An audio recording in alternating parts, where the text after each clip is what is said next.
তো আজকে আমি আমার ডিনারে আছে বিরিয়ানি, সেটা হচ্ছে আমার মা এনেছে। তো আপনাদেরকে দেখিয়ে দিই, এটা রিভিউ দেবো। তো এখানে আছে বিরিয়ানি, রাইস, আলু, চিকেন, ডিম ও স্যালাড ও রায়তা। তো আপনাদেরকে দেখছে ফার্স্টেই দেখিয়ে নিচ্ছি, রাইসটা কিন্তু খুবই হালকা প্লাস সফট আছে। দেখুন, আপনারা দেখুন, খুবই লম্বা আছে। আমি টেস্ট করে দেখছি। হ্যাঁ আছে। চিকেনটাও কিন্তু আমাদের ড্রাই দিয়েছে, কিন্তু ঠিক আছে, যথেষ্ট ড্রাই আর জুসি। দেখুন এটা আমি খাচ্ছি খানিকটা। ভালোই হয়। রাইসটা কিন্তু ঘরে বানানো, আর রাইসটা তোমার বিরিয়ানিটা তোমার মা এনেছে।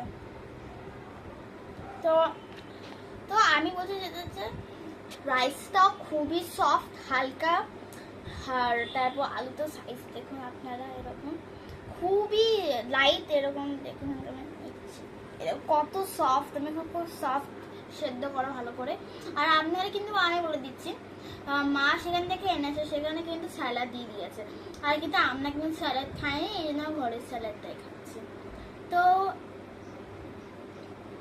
খুবই ভালো কথা হয়েছে। আপনাদের সঙ্গে আমি নেক্সট ব্লগে দেখাবো। তো ওকে, গুড নাইট, আবার নেক্সট ব্লগে দেখা হবে। আর thank you for watching my blog everyone.